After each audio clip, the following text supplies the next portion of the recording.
What's up, everyone? Welcome to another episode of the Mayrand podcast. Today, my guest is Brady Perron. Brady is an ex-pro skier turned filmmaker who has been putting out incredible work in the skiing realm.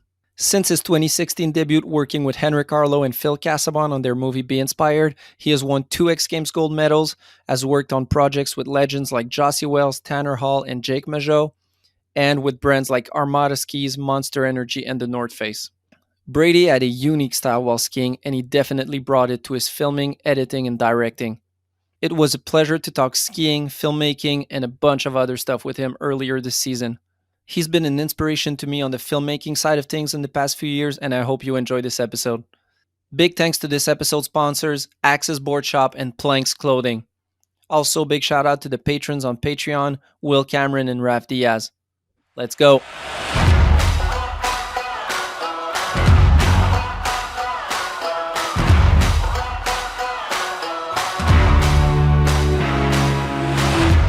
So, Mr. Brady Perron, welcome to the podcast. Thank you, sir. Good to be here. Thanks for coming on. I'm stoked to have a legendary skier, filmmaker, and all-around inspiring guy on the podcast. Thanks, man. Big words. Let's chat it up. What's going on with you these days? You told me before recording that you're chilling in Utah. What's been the season like for you up to now? Yeah, I came to Utah in December and just linked up with Jake Mageau. We shot Welcome to 686. He just signed with them, which is like all kind of under the Level 1 umbrella, which is great. And obviously all due to Jake's like crazy innovation and athleticism. And so I came out here. We shot that. Then I went back east, worked for a little bit, caught up with my folks and my wife for the holidays, and then I came back out, and now we just got done with a week of shooting here in Utah, and we ran to Aspen quick, and Jake got a last minute invite to do Knuckle Huck and snuck in and got silver, so we're hyped. Yeah. Just here working for Jake and Level 1 and Armada, and gonna do some editing on the side, and all the above. There's already a branching off I gotta do. That 686 video was super dope, but it left me hanging when I saw it. I was like, was that shot early season or late season? Because there were a couple of shots. There were like a decent amount of shots. And I was like, well, how did you guys manage to shoot that early in the season? Is that like how Utah works? Like you can shoot a whole video in October? It was crazy, yeah. Also, like to Jake's, I think in general, it's special out here. We also, I think, did a decent job of like kind of making it look like there was a lot of snow. And yes, there was plenty. So yeah, it's like that, especially if you're Jake, then you can go get down. And we probably, in retrospect, should have just threw in a little bit of story that said, here's Jake early season just signing in, because I think that would have helped people understand like, damn, like this isn't some like archival footage from last year that he like got the kid on and filmed this little cut or whatever. So yeah, he crushed it. I think there was a Rodeo 7 stale in there. And I was like, well, that got to be from last year. You can't have shot a booter that early. Yeah, that was awesome. Because for context, in Quebec, I think I shot my first street spot after Christmas and we were still skiing on rocks. Like there was half an inch on the ground. So I was like, Utah is, making me want to cry. Yeah, crazy. Yeah, and I think Utah got a ton of snow in like October, November, and then had a blowout as far as like just a drought recently. So yeah, we got it good enough for sure. You're a guy that popped on everyone's radar as a filmer. Like everyone in the ski industry has known you for a long, long time as a skier, but you've popped on people's radar as a filmer, I think maybe 5 years ago. To me, 5 years ago, around then. And now it seems like you're one of the most in-demand guys in the industry. To me, like you've done videos with Tanner, with Phil, with Mageau, with Jossi. What's your life these days in terms of work in skiing versus outside of skiing? How do you go ahead to plan your season, let's say? When you're in the summer, like talking to ski friends saying like, hey, what's the projects you have going on this winter? I don't know, like how does it go about for you to go to be here in January and be like, yeah, okay, I'm working with Jake and with Armada and etc. Damn. Should we just start? We could just start out with like some Henrik chatter. That's a pretty big deal for me, just because that changed my life in such a good way. Where he asked me to jump on board for a 2-year film with Phil, which was Be Inspired. Mm. So like that's how this happened. Beyond that, I also just like shot photos and shot video for years before that. And I think Henrik was like, I can kick it with this dude, since we had a good friendship already. And then that was like the start of it all. But yeah. The first time I flashed about you being a filmer and like you impressed me was Phil's first real ski. Mm-hmm. Before that, there was a gap where I was like, where did he go from being a super stylish skier to being a super good cinematographer? So, and I didn't remember, or so you were behind the filming of Be Inspired. Right. And if you want to chat about like schedule stuff, I don't really know how to explain that, but I can just give it a whirl. That's a Yeah. decent way to chat through. But yeah, I shot Phil and Henrik for Be Inspired with, like Les Gamins, like some Quebecers, some folks like Stojan, Emile Grenot in Sweden, a bunch of different people. But I kind of just tagged along for almost everything. Except, Phil jumped to Quebec for a month and shot a ton of crazy clips while Henrik and I were in Andorra or at Dutour or something. So yeah, that was incredible. Those years were wild. I was working like a 9 to 5 here in Salt Lake City, shooting like product videos in a studio, and like life wasn't bad, but it wasn't maybe heading where it did. Mm. Where I did get to take on all these cool projects. But yeah, that's what it was. So there's a big part due to Henrik being like, "Hey Brady, you Yeah, want to hop on a project?"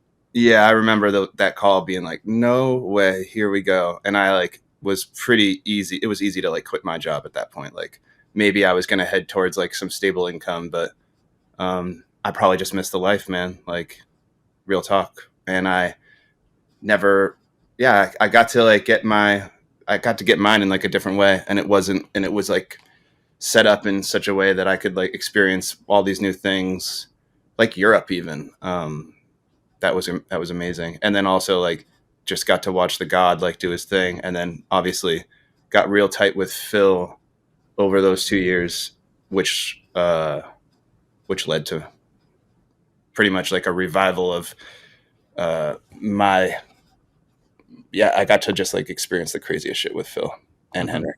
And yeah. Because you're saying you were working a 9 to 5.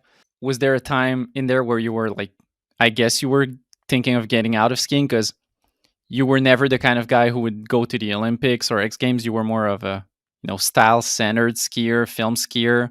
Was there a couple of years there where you were like kind of a in between, saying like leaving skiing for good, kind of? Yeah, definitely. There's just no way to like afford that life.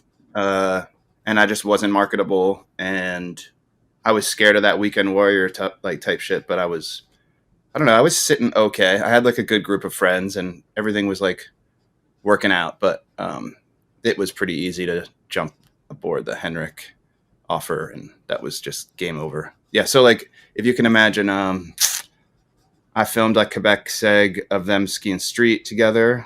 I filmed like them skiing Mammoth together. If you can remember all those crazy grinds and combos, that was all me.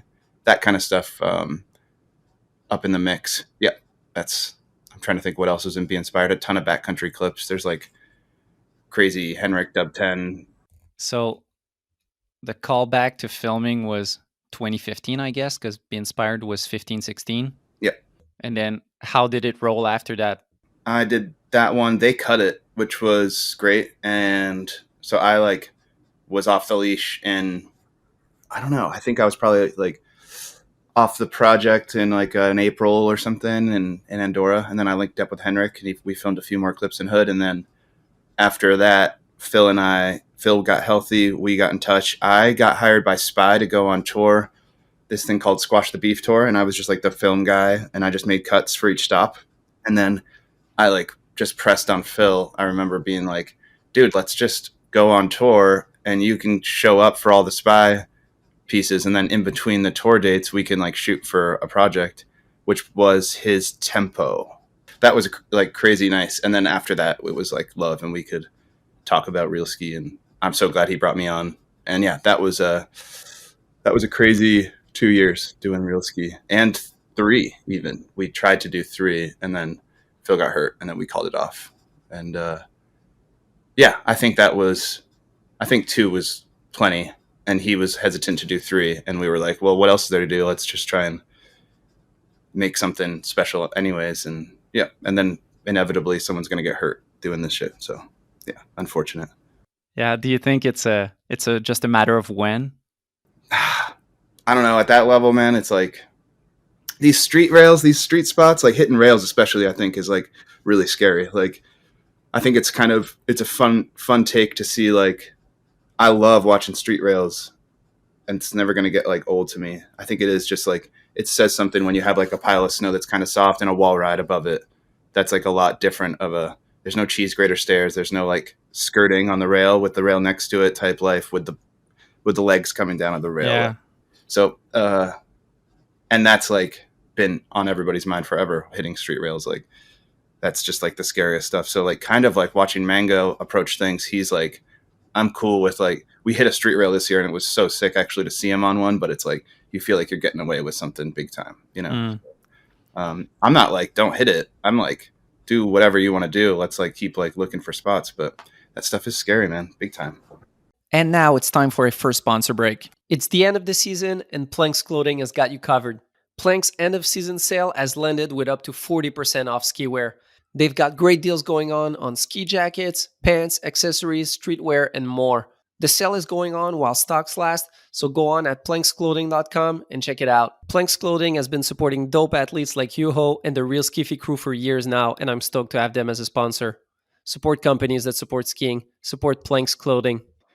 Well, I don't know if I'm getting older, but this year for me was it's been one of the most stressful, when I see people hitting stuff and I'm like, please don't get hurt. Like, I don't want to have to deal with. I'm more stressed out when they're doing gaps.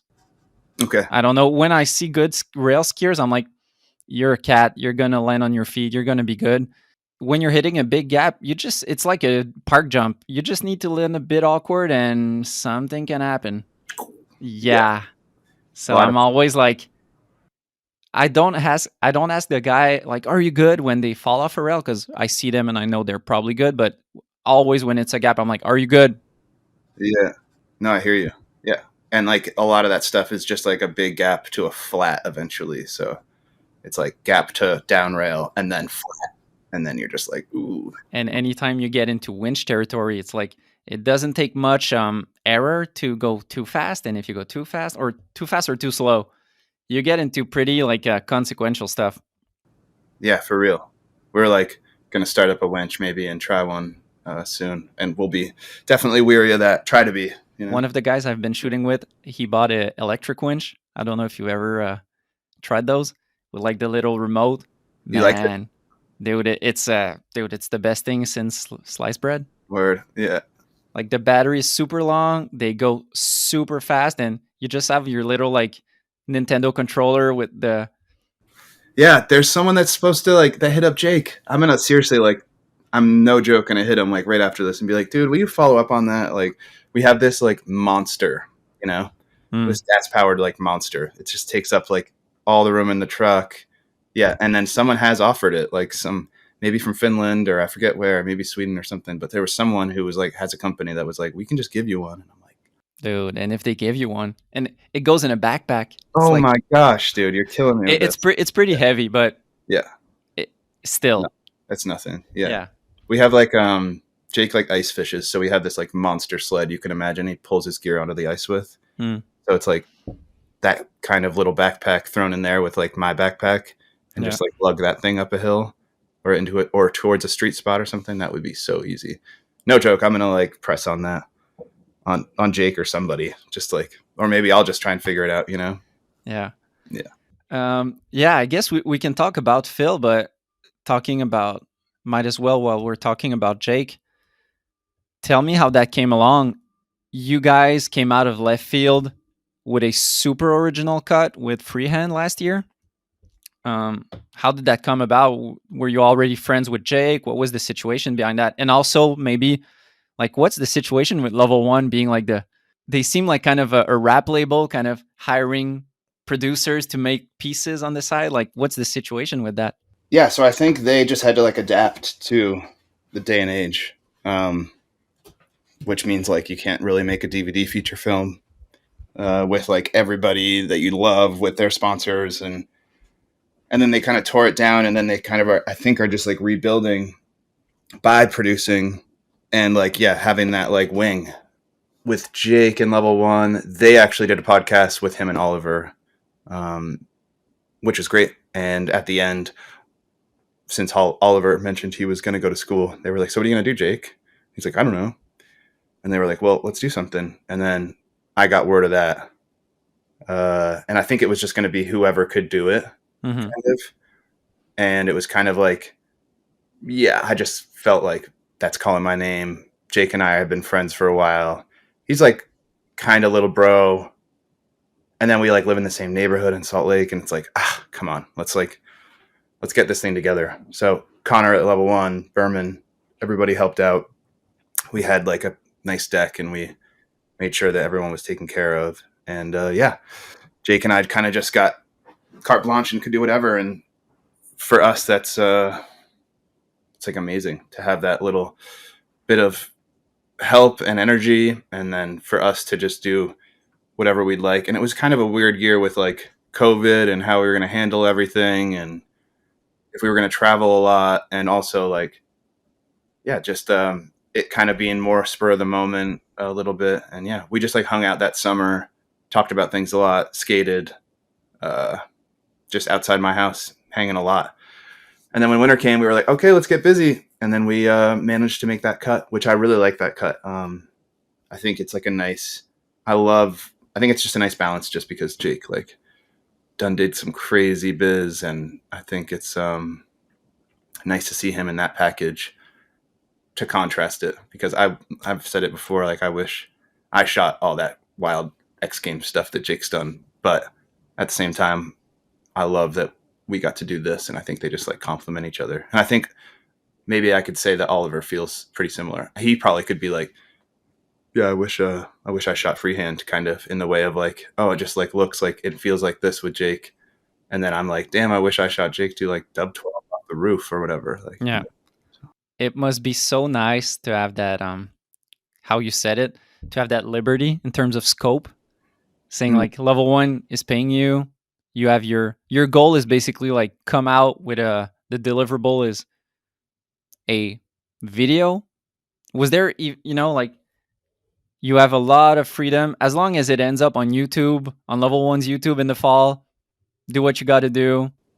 Yes. Like, was there even like a time constraint of saying like 5 minutes, 10 minutes, or it's just like whatever you end up with, do your best? And I think it was like, know your value, know your time, enjoy it. And we like this stuff too much to like not do it. So and we just like live near each other. So there wasn't a lot behind that. It was, obviously there has to be something to show up for ON3P, for instance. So yes, there has to be something. But you're right. If it shows up on Level One's YouTube, they got the following. We're all going to click it. We're all subscribed. And then, just to make sure that everybody's happy so that it can be promoted, so that it can gain traction and people get some exposure for their brand. So felt really good. It was a treat to make. And I love like the soundtrack. We just like went for it and got to use like whatever we wanted. And that's not really usually how I roll, but I just thought, whatever, let's let Jake just like sing a little bit and show him in a cool light. Yeah. And right now it's sitting in on YouTube at over 100,000 views. Yeah, you think that's good? Yeah. Okay. Do you think that's good?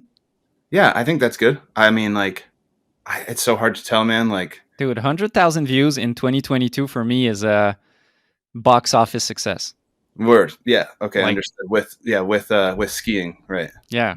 Yeah. I mean, I think it is. Yeah, definitely due to like Jake's name and Level One mixing. But but yeah, I don't know. It's so hard to tell because some things get a lot of views that are just like not that hot to me, but and then some things that are like, yeah, some of the best work, they just like have 6K or something. You're like, okay, weird. Yeah. Yeah. But good. Box office hit, baby. Let's go.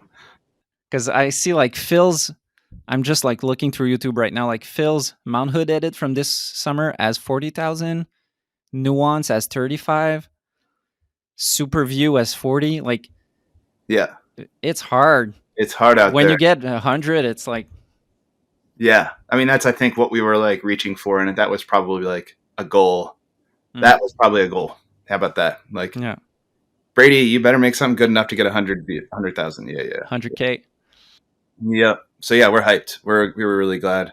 And that's also thanks to Level One and like Parker and people like that who like give Jake that love and make sure that like Mm-hmm. we're seen, you know? Yeah, because that's the, you're living kind of the best of both worlds. You're getting paid as a filmer to do what you love and, you know, work on dope projects that are probably way more satisfying than product videos on a 9 to 5. Right. But also you're not having to do the struggle in the fall or summer to hunt for sponsors. Yeah. They're doing the shitty part and you're just like saying, yeah, let's get to work. That's fair. Yeah. I mean, I'm not going to take that much credit, but I'm definitely like working on some of that stuff too. And I'm like, I'm chatty and I'm responsive. So it's like a lot of it is Connor at Level One, going to bat for Jake and I actually, of course. And then, but yeah, we're chatty and I'm like providing images or talking about a new place we could take it and seeing who I know and that kind of thing. So they are definitely dealing with that a lot. But yeah, right now we have it's like 686 and Fat Tire and ON3P who are helping out with this, which is so damn nice. So yeah, we'll see. Jake needs a goggle sponsor, I think. But goggle companies, that's a whole other subject, but goggle companies seems like they're kind of searching for their reason to be alive. Yeah, and also like if they need a athlete, right? Yeah. Like I see a lot of big brands like Salomon and Marker and Atomic making their own goggles. And then companies like we can name them, like I see Spy dropping Phil. I'm like, you don't know what you're doing. Like if you drop Phil, like, yeah,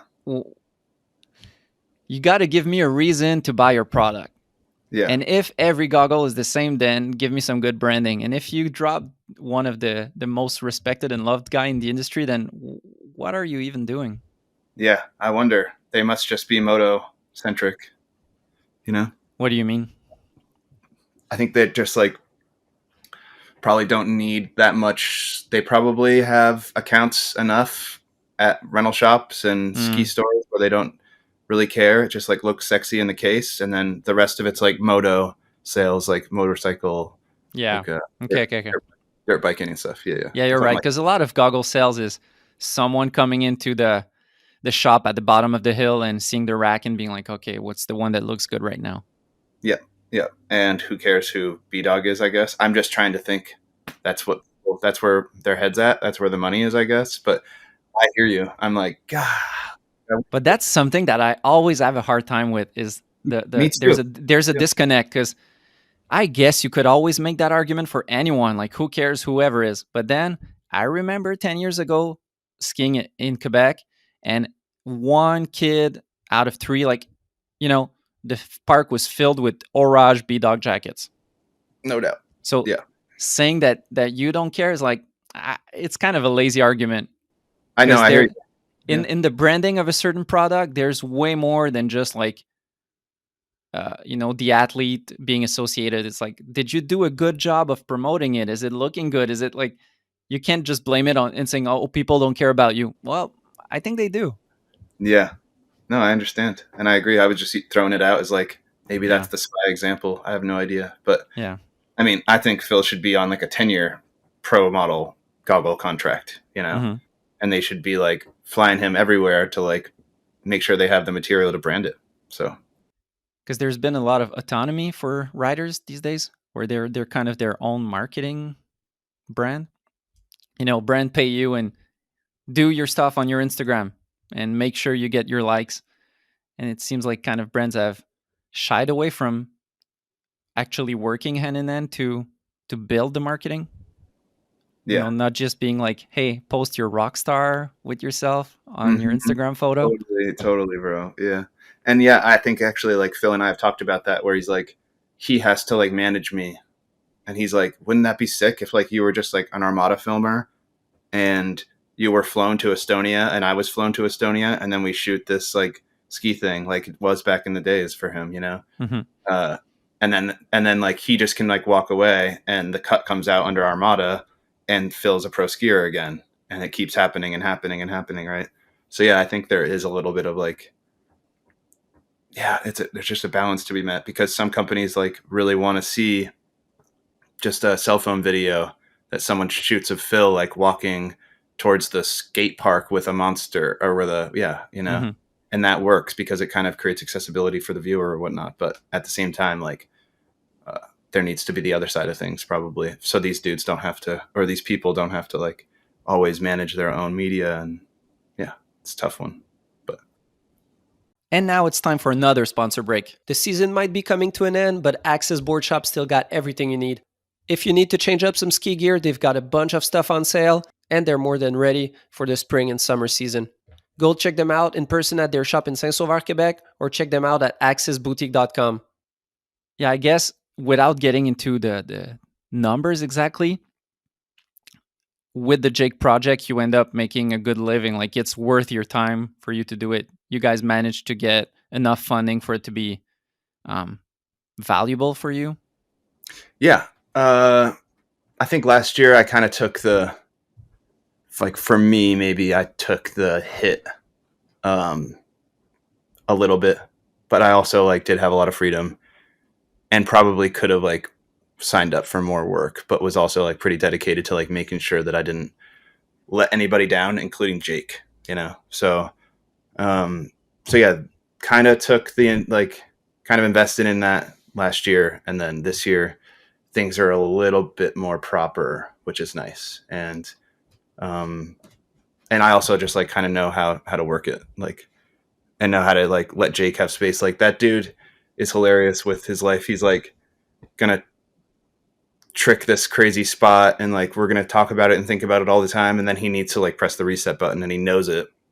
So then he like is outside like cleaning his boat and he's like, I'm going fishing like for 2 nights, and he'll like dip, which is probably the case today almost, where Jake is like, I need to go, I need to go, I need to like get in. He's like, so he can be like solo and be out in the woods with his dog or by himself, like no problem. Like I would like think to ask somebody, he's like happy to just like go fishing for 2 days and like reset, and then he's gonna come back and be charged up. So like I'm like totally happy hanging in my spot right now, and I'm gonna get off the phone with you and walk to the grocery store and then come back and like start editing something that's not Jake, and then that will make me also hungry and that will make me reset. And so yeah, it's just a balance there. That's what it is. Maybe we can link back up to that earlier question. How do you plan your winters? Like, how do you come about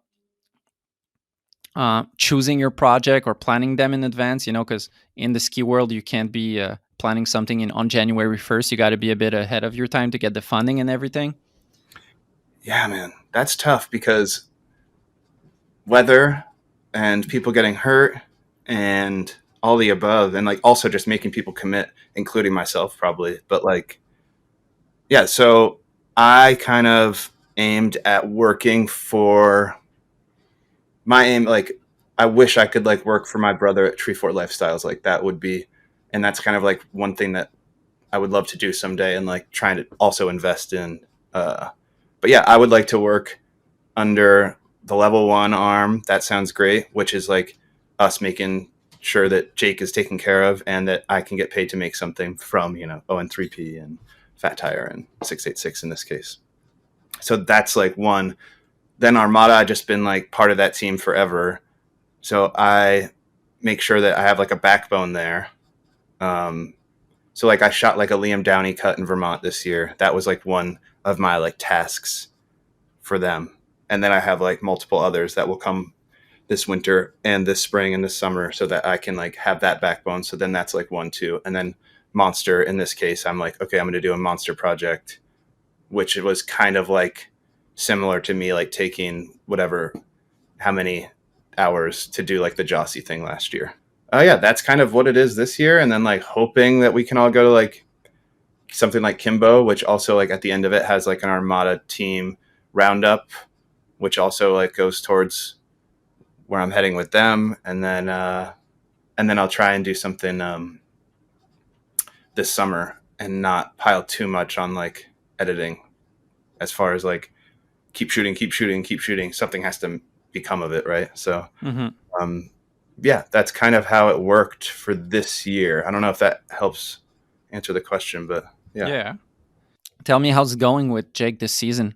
Like when you go with someone like Jake who's going fishing or going to X Games or going to a bunch of different stuff, and you have your schedule as well when you have different contracts, how do you go to plan or to make a movie happen? Do you schedule like 2 weeks straight to shoot, or is it like, since you're both in Utah, do you just like call each other up saying, oh, okay, do we shoot today? Like, how do you make it happen? And how has it been going so far? Yeah, we're just always talking about spots and snow, and I'm pretty much invested into that project. Like right now, for instance, I will, be done at March 10th, but kind of up until then, I have like some tasks beyond the Jake. Like I have some gigs like beyond the Jake thing, but they can be spread out and I can like chip away at them. So pretty much, I'm just on the Jake tip for the next month, and he's understanding if I want to take a day off because I got to take care of some stuff, and I'm also super understanding if he needs to do a little reset as well.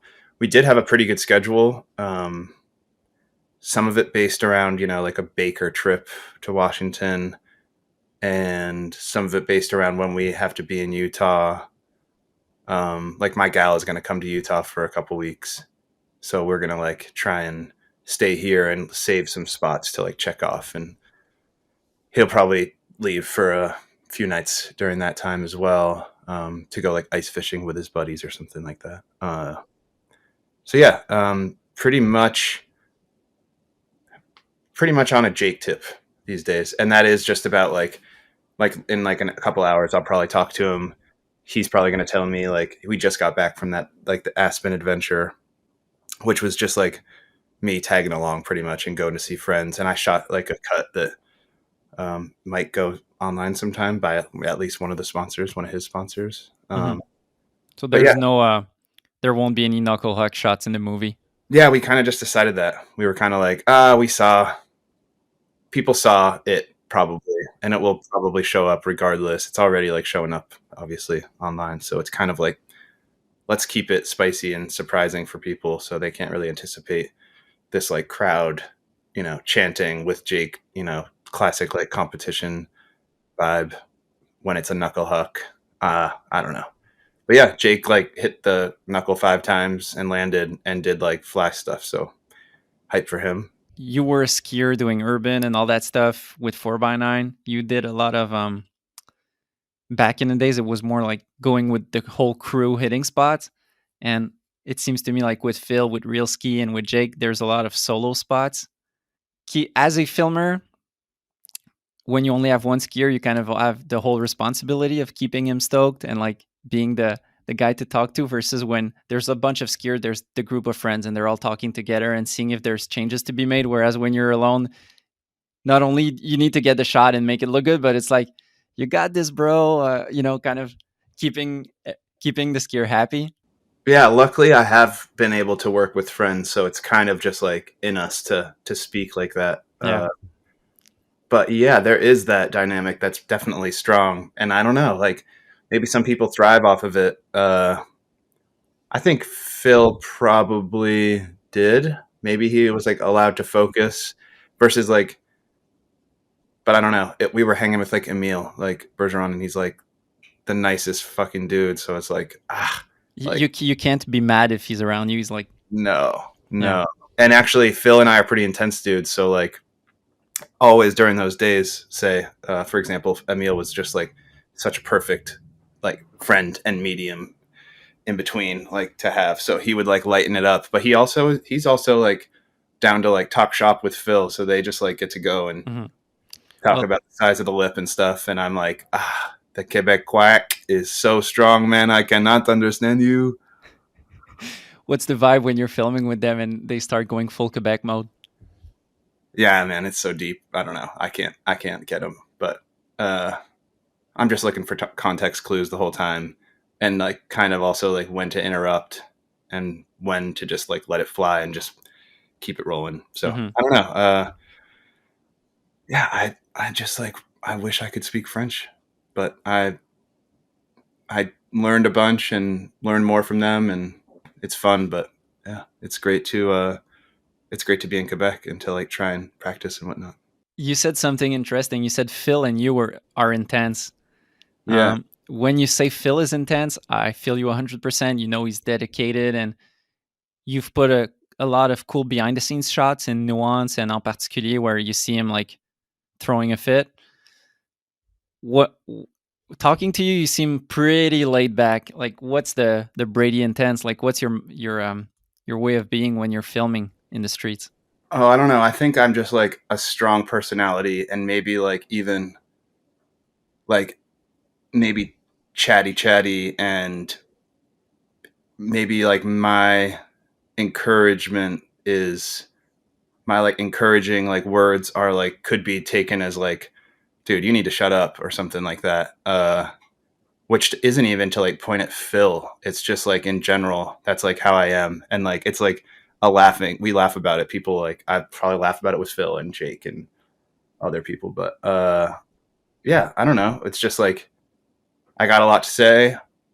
Some of it could be misconstrued easily because there's like a lot going on, and maybe it's like a really intense situation and I don't really am not understanding it as one. And it's like they're about to like jump off the roof and I'm like asking about this over here that's totally like distracting or something. But yeah, I don't know. I also like want to make sure I'm doing a good job. So maybe that's where the intensity lies as well. Yeah. I feel you where you're a filmer.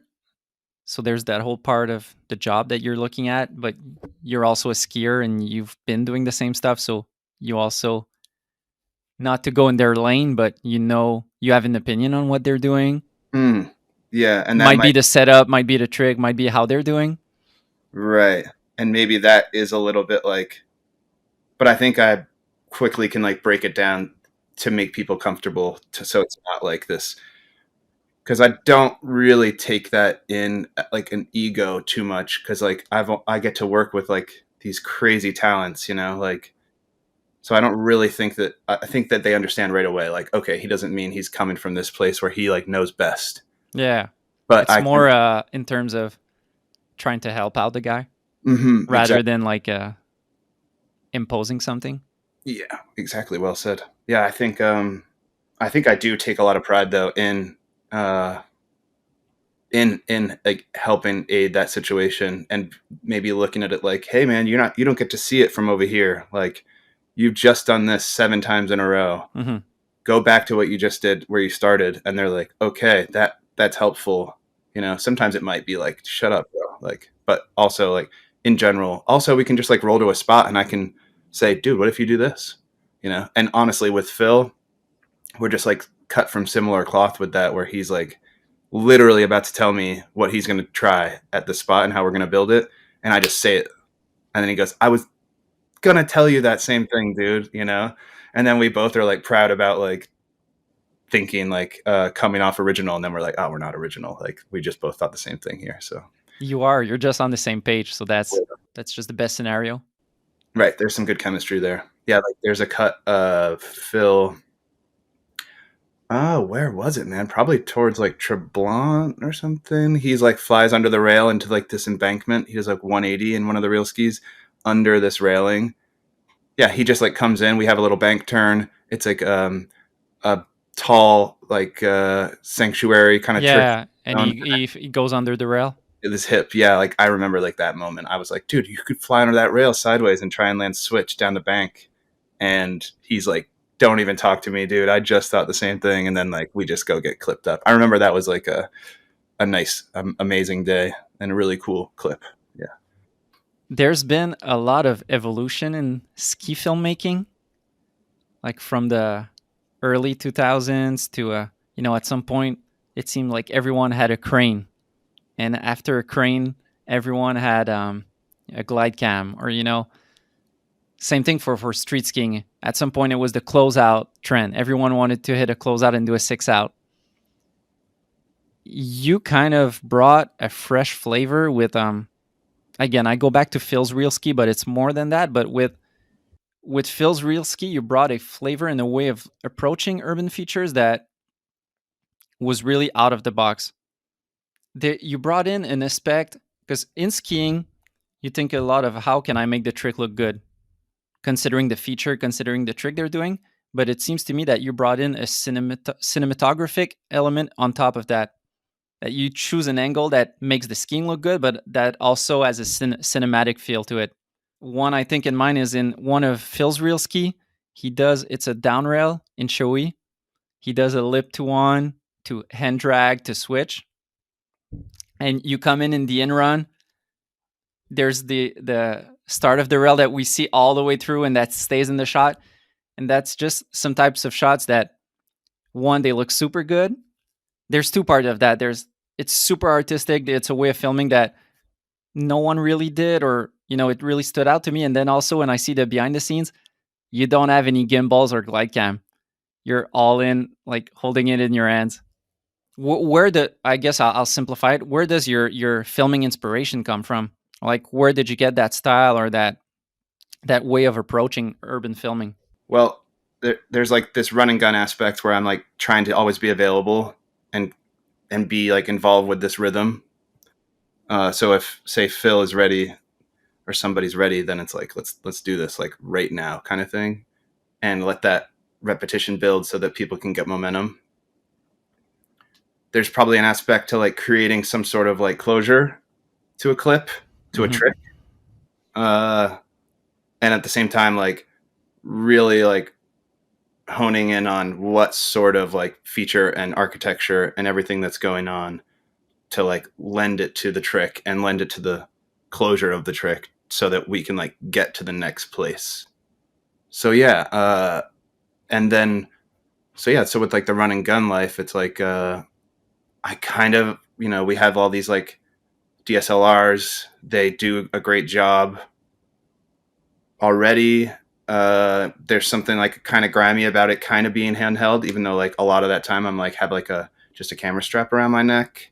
And you can like definitely do some like cinematic looks with just that, you know what I mean? Like with just a handheld piece. And then you can kind of get a little bit of extra stability from a camera strap. And then you can also have crazy range. So I can like point the camera everywhere really quick, and make some like really like loose decisions.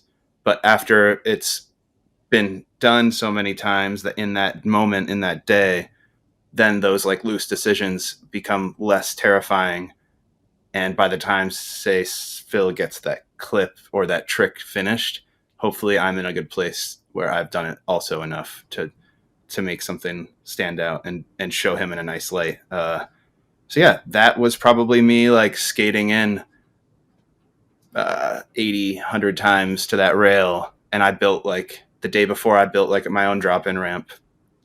And I just skied with Emil and Phil so many times that day that it was like, okay, let's hold our breath and both of us try and like get this right now. And then that was such a nice day. I remember it was like so sunny and it was in Shawi, so it was just like drive right over to this like classic spot. And they both got super good clips. It was really fun.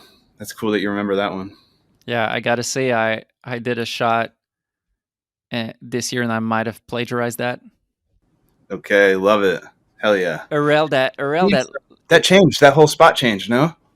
but not that spot. I'm just saying that way of filming that you did. Cool. Was it fun? Yeah.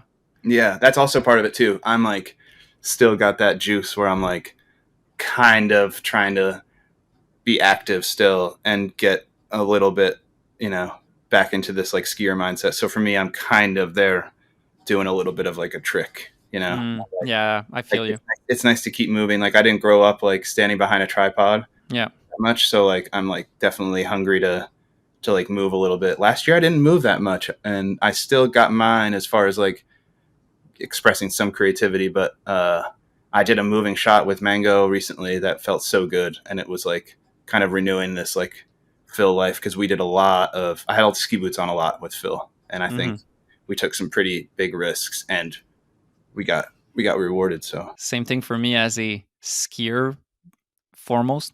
right, I did a couple spots in a row recently that were tripods, just because the feature yeah, there was it was a tripod thing.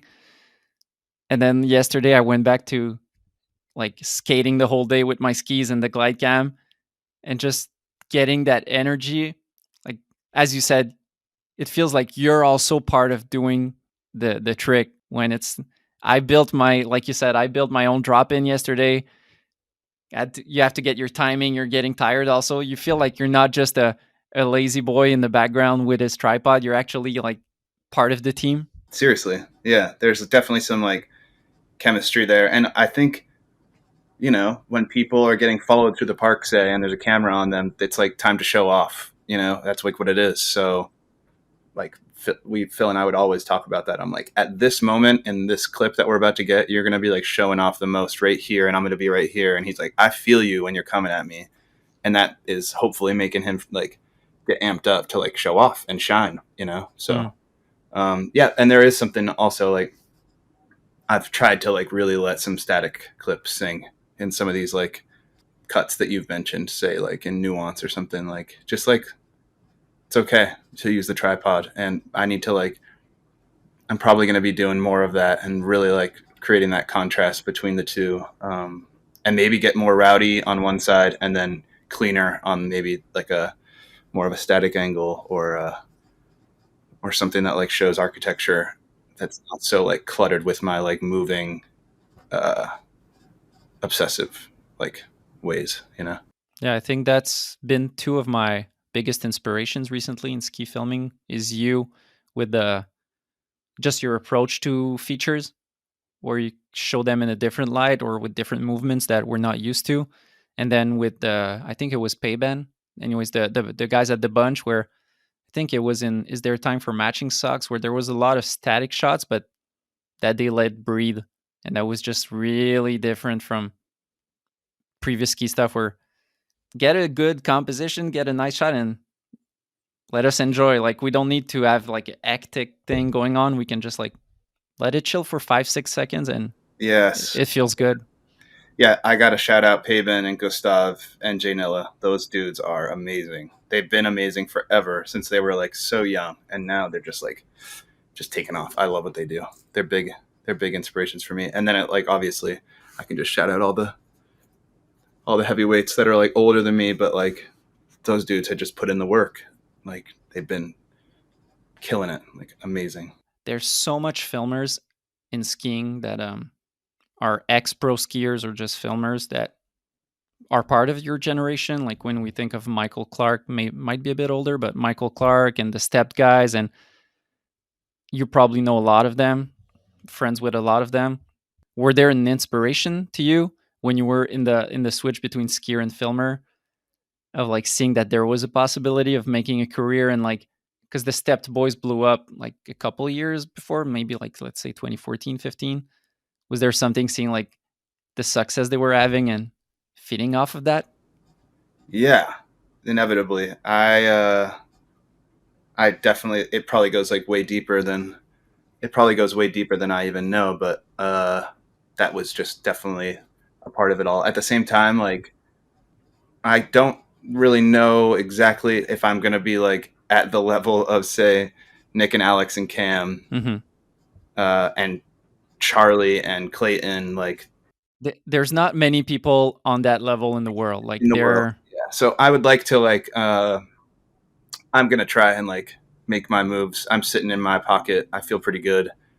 Um, and yeah, I'm not going to be 40 in Minnesota shooting like a 15-year-old on a handrail. Like that's not the life. Like I have my like little roster that I want to work with. If it works, then it works. If not, I'm going to like make it ends meet another way. You know what I mean? So if I can stay lucky, then I'm going to keep having a footprint here. But those dudes are definitely a big influence. And I've like, they've also been really supportive, like mostly like say Nick has been really supportive over the years of like me trying to get a little footprint beyond skiing or whatnot. So yeah, big ups to all of them. And yes, like Mike Clark for sure, Will DeSena for sure, Ian Durkin, he's been someone I've looked up to. People I don't know for sure, but I know of, you know. Mm-hmm. So and that had a great footprint and did some cool stuff in skiing and went beyond, because why wouldn't you? We've talked a lot about the filming side of things that you do, but you work on different roles in different video projects. I'm thinking you did a couple projects in a row with Tanner Hall, where I think you were only working on the editing side. Is that it? Yeah. I shot like an intro or 2 or 3. Yeah. I just did the latest one. He's like laying on the green grass out behind my house, and I set up that clip, and we did that little intro, and then I did like a soccer intro by a lake, and then maybe like a smoky shirt off intro in like a light living room sort of scenario. That one I shot too. So I kind of just did like 3 intros. Corey Stanton like headed up the post on that stuff. He's been a big part of my whole, I guess, career, and super supportive. And yeah, he's been amazing. So yeah, he's been heading up a bunch of that stuff. And then yeah, he put me on to Deviate, and then this last year, Good Luck, which was like Jossi and Torin. So yeah, I'm just like kind of seeing where my time lies in the summer, and it's great to be involved with like those big ski projects still, even if I'm not shooting them. And I think like I just have like a role there that lets me kind of like just change the path of where it started as a pitch and where it can end up as a final product, and not change the path, but add to the path, you know? So yeah, that's been fun. And whether that's cutting up transitions or a move, or like the providing music somehow, or whatever that is, yeah, it feels good. Yeah, because we were talking about Jake's Freehand being a success. Those couple years in a row of Tanner projects, Hereafter has 130,000 views. In the meantime, has 330,000 views. Yeah, that's a spooky intro, I think. Yeah. Okay. Yeah, there's those were a lot of big successes.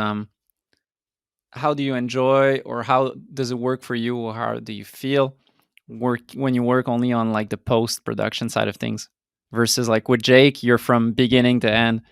You work on the pitch to sponsors until delivery, so you have like the whole vision is yours. Versus then he filmed with his filmers. There's Corey Stanton involved. There's other people involved, and then you have to add your touch in there. Yeah, I think it's definitely way tougher for me to feel like happy about it all. But I think you just have to like realize your value or what you can add to it, and be like comfortable being like, okay, I can't like actually like make this what it could have been, even though like all the material is there and it's like great. So you just have to be comfortable like with like how much you invest, and knowing like what role you're in and what you're expected to do.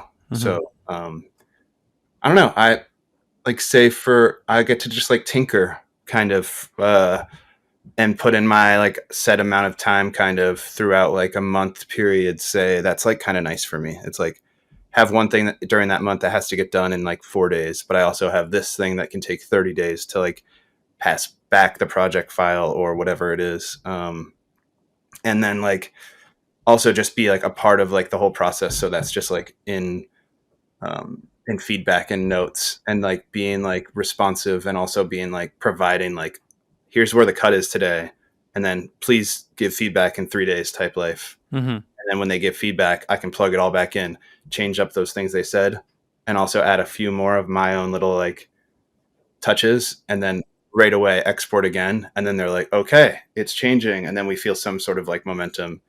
And then hopefully like that like will lead to us giving, say, Tanner a cut, and then Tanner can like say, I hate these 4 time codes, and we're going to be like, perfect.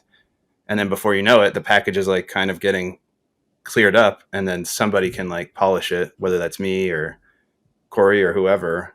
And then it kind of just gets like sent off, I guess. And then we wait for a release and hopefully celebrate a good review. So I don't know. Yeah. It's tough, but I definitely love shooting and cutting my material. That's really nice. And also like if I was going to like direct something and someone else would shoot it and then I could like cut it, that's also really, really, really fun, you know? Yeah. Yeah, I think, and that just goes along with like me being like probably a skier too, where it's like, I really want this like culture to have like a real big focus on this like creativity in skiing and innovation and stuff. So like I have to like do my best so that like this all moves forward, and I just feel like there's some sort of responsibility there, you know?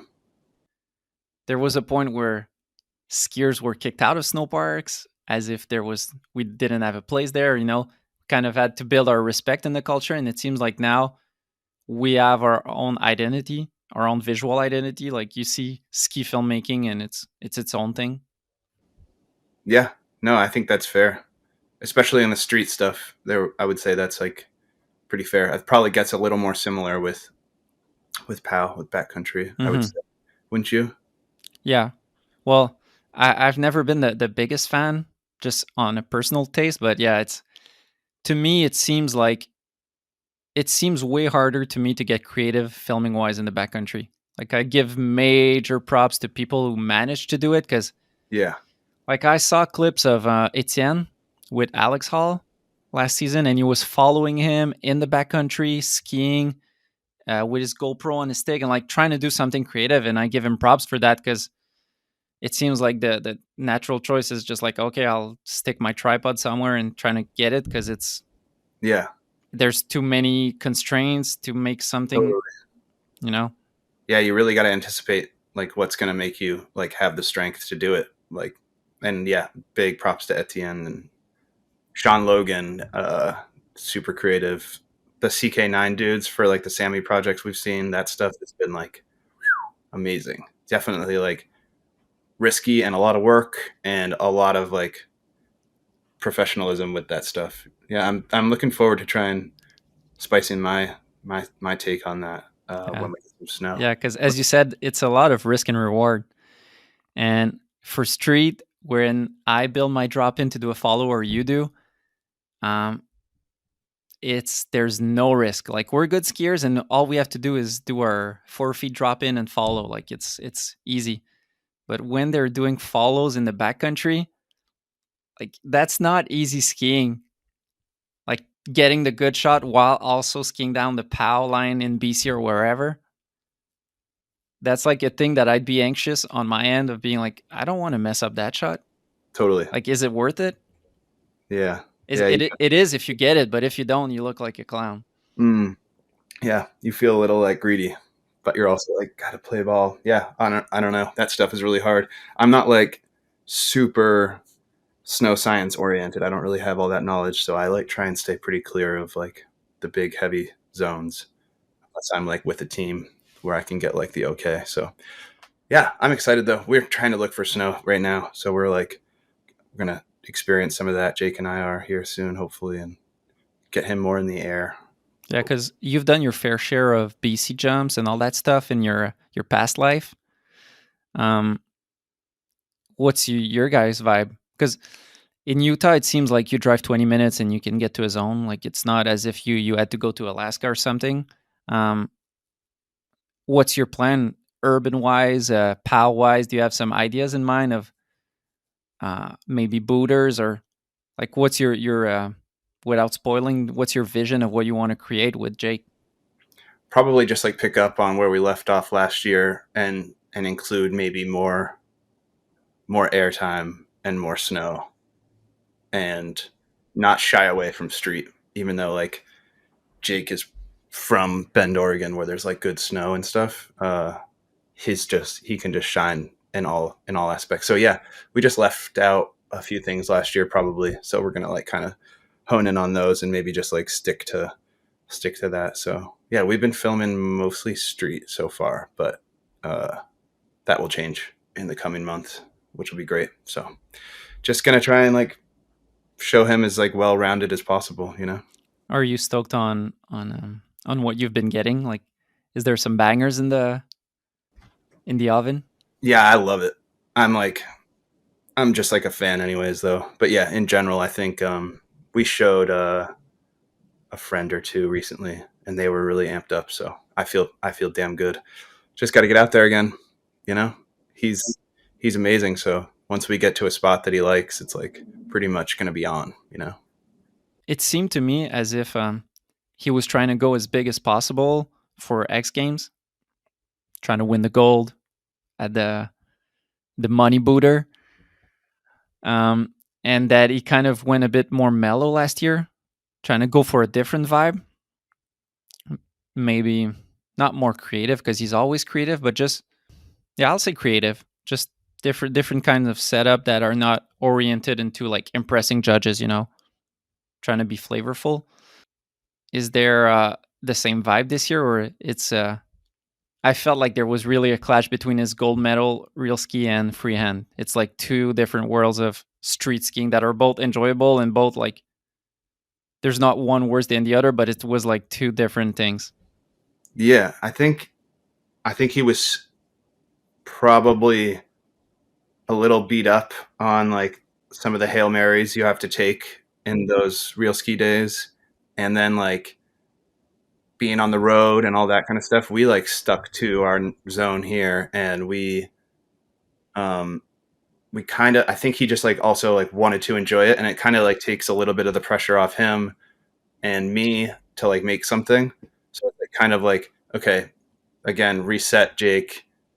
You don't have to jump off the roof. I keep saying that, but it's like just a way to say like, you know, go for the Hail Mary touchdown or whatever. And yeah, just like you can go home and sleep in your bed and you can like breathe and we can go enjoy this. And I think he got to like one of our like favorite clips. It wasn't filmed that well, but like he does a 360 onto a roof and then he does like a cork 5 stale off the roof like right after. That's just like him enjoying himself in the sun. But that was one of my favorite shots, and Me too. I get what you're saying, and that's a big thing as an athlete is that the Hail Marys, as you're saying, the riskier shots and the harder ones will get you the X Games gold because the judges know like that's what they want to see. But for the personal enjoyment of people or for the views or the sponsors, it's not necessarily the Hail Marys that shine the most. Sometimes there's shots that'll be super risky, super hard. You'll have a battle, and they're not necessarily the one that'll shine. Totally. Yep. Well said. So yeah, I think just a balance last year, and then we'll just like now we have this chapter done. We know each other better. We know what we're capable of. Now we can like kind of pick up the pieces this year, and yeah, who knows? It could be longer. It could be even shorter with like just more signature looks. But yeah, maybe it'll be like less of Jake climbing up a tree, grabbing nose and coming down the tree, which I love that clip, but we did it. And maybe this year we won't have that clip in that kind of clip, you know? Which I like love all the fillers in all of Jake's cuts, like everything he's put out, all like the filler stuff is still like good luck trying to do that and look as good as Jake. You know? Mm-hmm. I think there's something to be said about fillers. What do you got? A lot of people, it seems when you hear about fillers, it's hate. Oh, right. Like, Yeah. I think that's something that makes me enjoy it, seeing a lot of things around it to accompany the bangers and not just have the, shots after shots after shots. That's where it kind of might be too hard to say boring, but it spices it up to have all those fillers around it. That's what brings it to life in my mind. Yeah. Especially if you have the patience to to watch through it all. I think that's like, Well, without like bringing it to 30 minutes, but just like, you know. Yeah. I'm glad you think that. It's definitely tough with like our lack of like attention these days and how quick we want to like subscribe or pay attention or whatever it is, and how quick that's going to like leave your fingertips or your computer screen or whatnot. So yeah, it's tough. Like we were talking about Nuance, and Nuance was probably some of like my best work, but definitely like tough for people to watch. It's definitely hitting like the core group, and those people seem to like it. So that's like great. And hopefully that's like the consumer also, so that like Phil can continue and I can continue. But yeah, that's like didn't get like the love, Really? I thought it did. I mean, I think Phil and I at least just have like laughed about, wow, like that has no views, or like, after like a year we were like, what? It still doesn't have that many views. But yeah, But that's that hard. Case, that's all. Just in that case, yeah. We aren't like beat up about it. We were just like laughing, like, wow, that was our favorite, and it was also like reused footage ish. And but yeah, I think Nuance is my favorite piece you did. Cool. En Particulier was great in its own right, and I enjoyed it. But Nuance was like, it's something that I find myself rewatching every now and then. Cool, good. It's the perfect blend of, it's, how long is it? It's 10 minutes. It's short.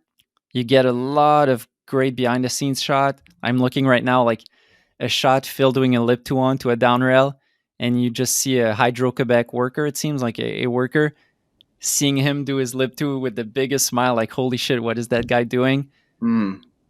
There's so much nice cinematography that you take the time to show us, because what I've seen from movies and from the videos I've done in the past is a lot of time you have that golden footage of like behind the scenes and nice stuff, and you just never show it because it doesn't fit in the classic ski segment where you show the trick, you show an in-run, you show a bail, or you show him hiking, and that's it. And you roll through that, and after 3 minutes it's done. Yeah. And that's where I think you gave me a lot of inspiration. It's like, no, it's take the time and show all those I don't know, Phil being thoughtful, or some architecture and all that stuff. And I think that's maybe I'm getting older and I'm getting to enjoy different stuff. But tell me about that getting that movie together, because that was really a direction vibe that I had never seen before in skiing.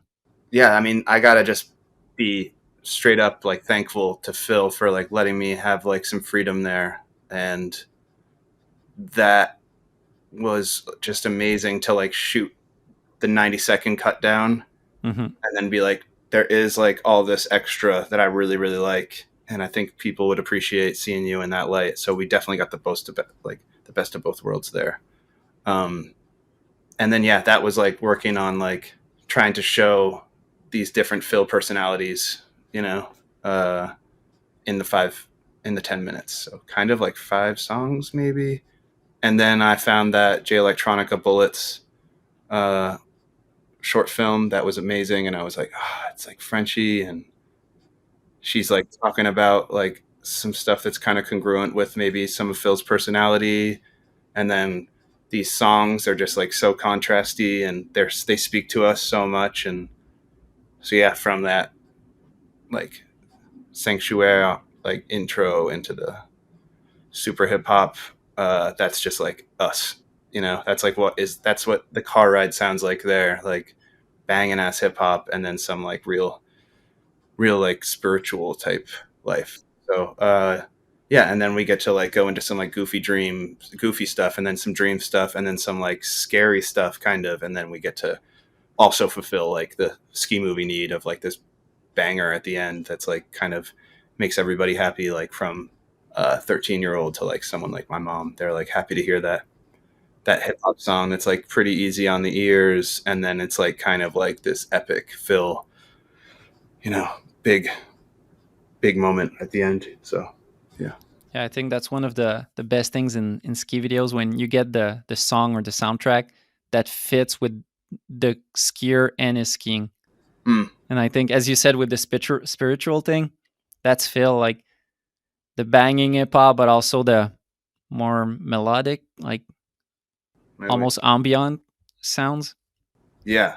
I think that was such a treat. I wonder what we're gonna do next as far as all that goes. Like where we can show him in a new light or tribute something or whatever it's gonna be. But yeah, I love that, making that piece, and like again, just like Phil being supportive and also like letting me like take the reins and being responsible for his like persona, I guess, you know. It's like definitely a treat. I feel grateful for all that. En Particulier was way longer, but I also found it super dope because it's like two different worlds where Nuance is really kind of telling a story and there's a bit of narration, but it's not related to the skiing. Whereas in En Particulier, you really hear people talking. You really see a lot of um, raw shots, if we can say, like where there's no music. You just see the guys living through the experience.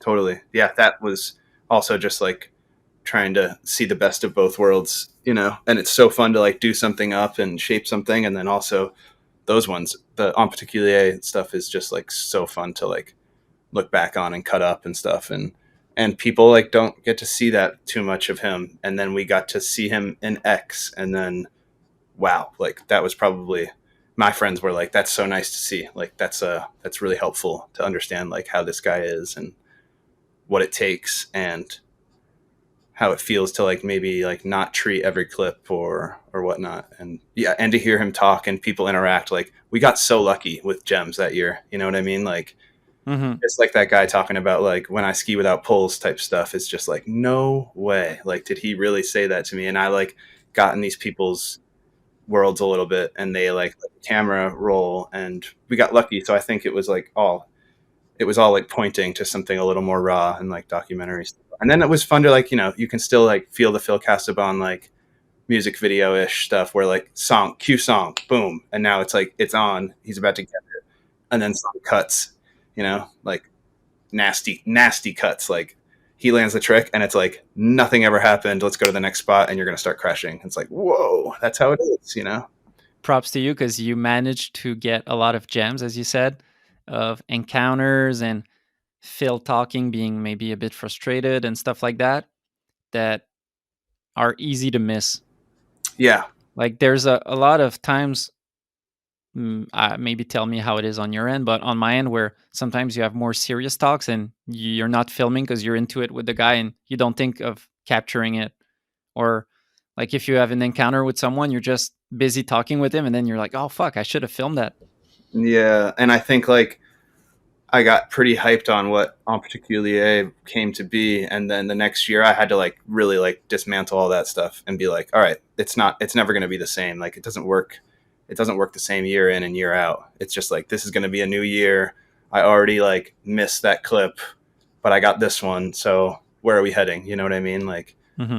uh, and like even like just overall, the encounters didn't happen for the next year. Like they did not happen. Like it was wild. I was like, wow, that really worked out last year for that. And I'm glad we like kind of used them and shown them. We got to show them. But like this year is not going to be that. But instead that year we have Emil's finger going around with this ice screw. And then I get to like make something of that. And that kind of creates some suspense and put the wine glass song sound to it. And it's like, okay, we got that instead. So this is the kind of film we're making, I guess, you know, kind of just letting stuff speak to you. Sorry. That's like pretty much like what has to happen with some of this stuff. Some things can be planned and conceptualized, but then also things have to really, just got to let them speak to you. So go. It's as if you're making me think of a shot in the beginning of the Belmar movie I did. There's just a zoomed in shot of his face after a spot, and it lasts for like maybe, I let it sit Yeah. for like 6-7 seconds, and it's just him like super with a shallow depth of field. You just see his face, and like everything's blurred out in the background, and that's just a. I remember that spot trying to get cinematic, do shots like he got his trick, and then okay, hit and run, hiking, let's do something, and then I saw it was kind of sunset and the light was on him, and I was like, okay, just don't move there. And he was kind of tired of me telling him to do a bunch of shots, and he was just kind of looking at me. Yep. And I remember going back into the editing in the spring and being like, oh shit, I like that shot. I like the, as you said, you know it when a shot speaks to you. Yeah. Yeah. And that just like hopefully can trigger something, maybe 20 seconds later, or maybe for the whole movie or whatever. Yeah. Yeah. That's awesome. I remember that. I think when I was editing it, I was thinking of En Particulier a lot, of not letting any shots go to waste. And we did a 8 kink in aluminum. That's like, I don't know why we did that. That was stupid. And it was not a good day, and Alex was super pissed. He was not getting his shots, and I ended up using a lot of his bails and his frustrations. Yeah. Which I wouldn't have used in the past, because it was like, why do that? But then I was like, it feeds everything. It can serve a purpose to everything else, and I think that's a big inspiration from you, from using every footage you have to show the bigger story than just, did he get the trick or not. Yeah. Thanks, man. For real. Good stuff. Yeah, we've talked about a bunch of projects with Jake where you spend your whole season, with Phil for X Games where it's not a whole season, but it's a damn long time where you have a lot of footage. How is it um, going on to Ensemble? Maybe the whole filming process, but also Phil tore his knee and you still had to produce something with a very limited amount of footage. Maybe tell me how that experience went. Of, a lot of times you film a whole segment, so you have more than enough. You do what you got to do in the post production side of things, and on that side, it was a rare occasion of like, oh shit, what do we do with the limited amount of footage that we have? Yeah. I mean, that was difficult, but also it doesn't really come the whole way down to just like me being like, this is what we're going to do. It really comes down to like Phil being like, what are we going to do with what we have? And that means he's going to think, and he did think, do we save it? Do we start shooting next year? Does he just save it for something? And then like, we just like thought of all the different aspects and routes to take. And then it ended up being like, I was like super eager to have it, to like make something of it. He was hesitant. And then like after some like days of like digesting like what we had done, what's going to happen, where's the, how does the knee get repaired? What's the next turn for him? Where is he going to go skiing next? All that stuff gets like kind of sussed out. And then luckily, and like, all praises to him for like letting me take that one on. And then, yeah, making like something out of these action shots that was like short and sweet and still like up our alley, and cool song, and like some showy looks that I love. Yeah, that was fun. I mean, it was unfortunate though, obviously, like felt for Phil, like hurting himself, and yeah, also just like the territory, and yeah, just tough to see your friend get hurt. Try and like give space and give him like the attention, and also, yeah, all the above. So really hyped that was it, that I was able to like make that, because honestly it could have just been that's it, and Phil has the clips, and he could have never put them out, even like, even though I love those clips, like he can just, I'm under his arm and he can do whatever he wants with them, and Yeah. trust me to make something nice, then I'm going to try hard. And that's what I did. And some people really liked it. So yeah, I should watch that soon. That's a fun one. We talked a bit about showing behind the scenes or showing the surroundings. Was there a thought of you guys showing in the bail where he tore his knee? Yeah, that was definitely in the works. That was definitely like part of everything like chatted about. But yeah, and then even recently, it did kind of get shown recently.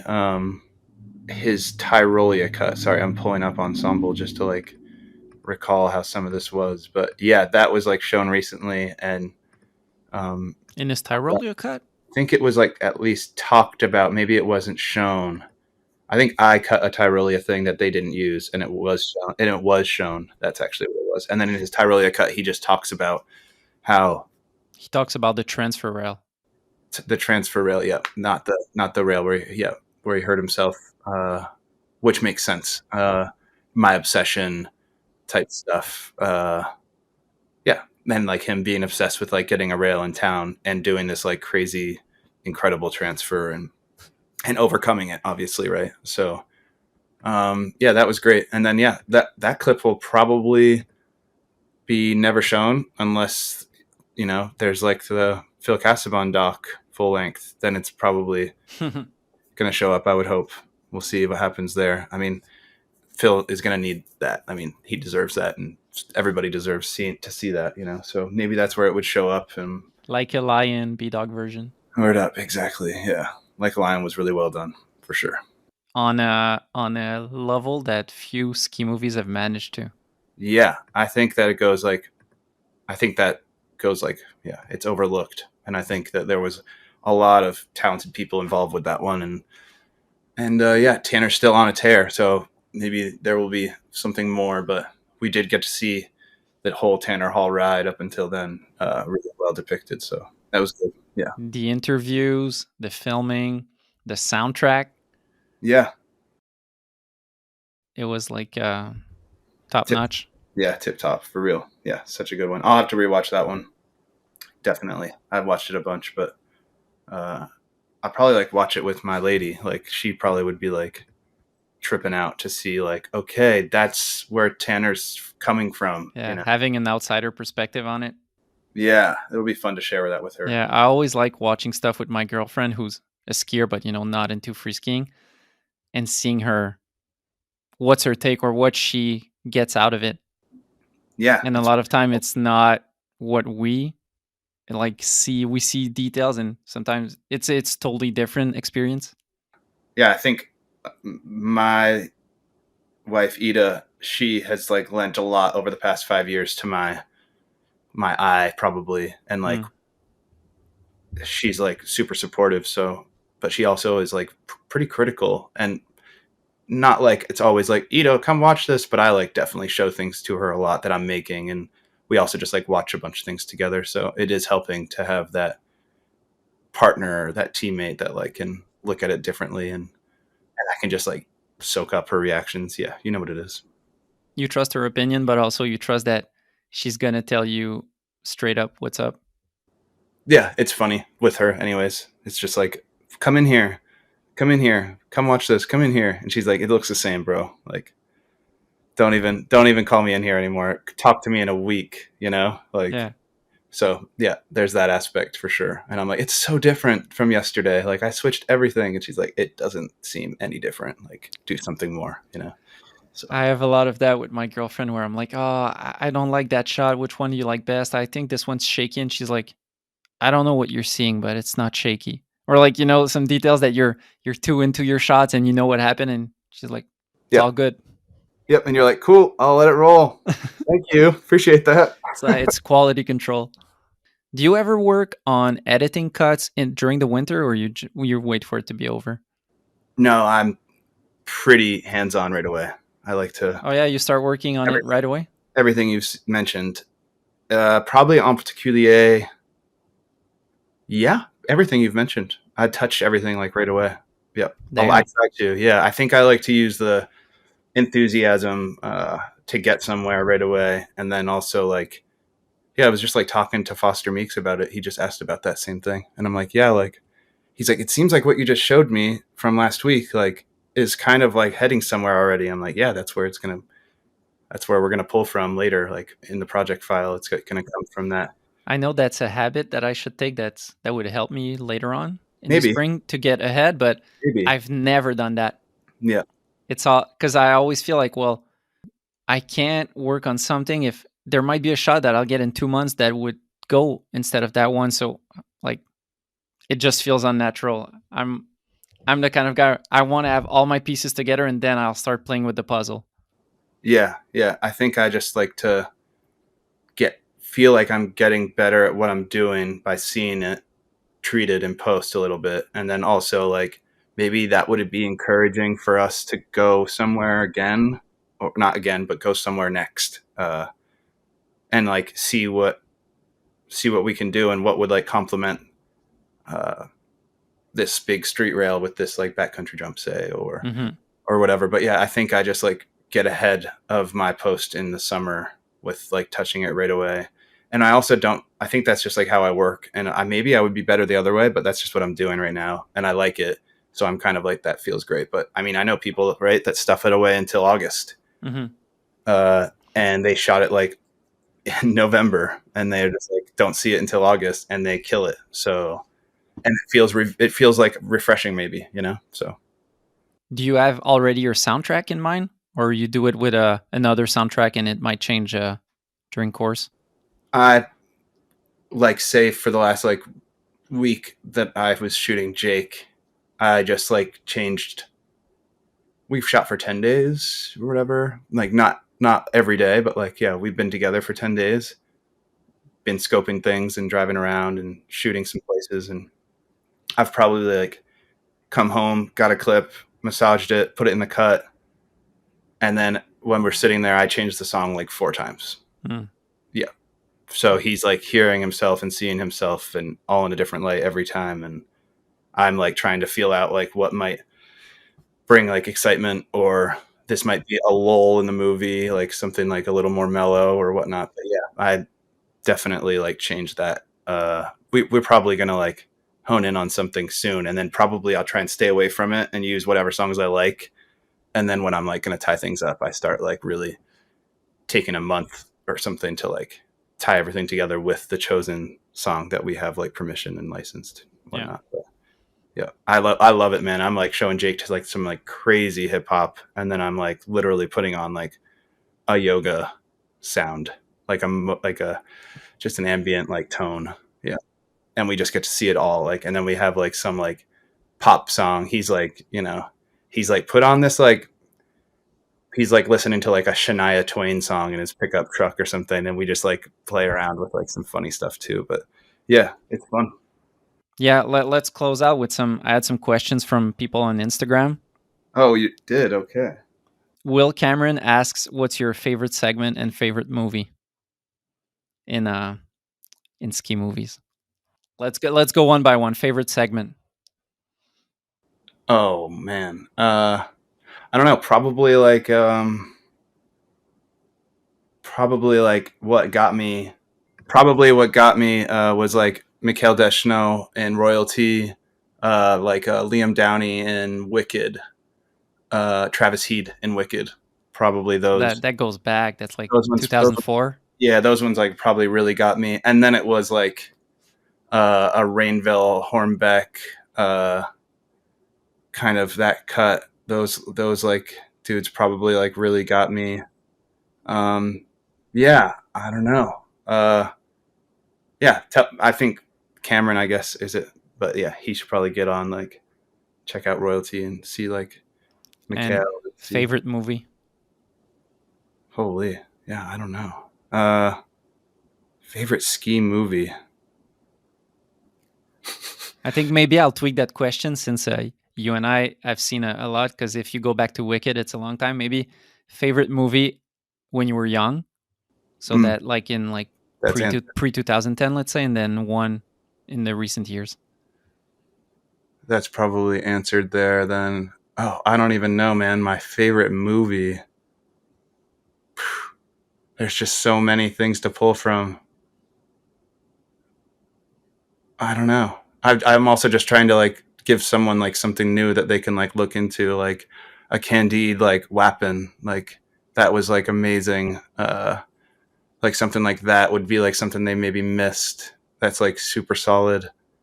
But probably like, yeah, probably like a Stepped or a Level 1, or I don't know. I also just think that like I get so much joy out of like watching like Traveling Circus and stuff too. So that makes it like so accessible and fun, and like yeah, I don't know. I guess I should probably think about like what my favorite movie is. It's tough to say. It's mostly just like this clip or this moment or this segment type stuff. But I don't like dwindle it down and just stick to like my like top 5 like rappers like switch, and my like, and people like get to shine in different ways. But what would you say is the one that you've watched the most? I don't even know, bro. That's so hard to say. That is so hard to say. Are you the type of guy that would watch like a certain movie like 100 times?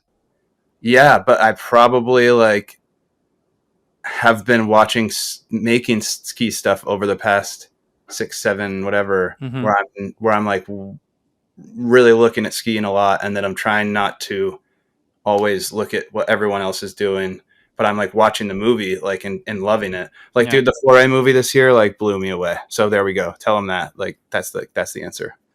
Raf Diaz, who's your favorite director in skiing and outside of skiing?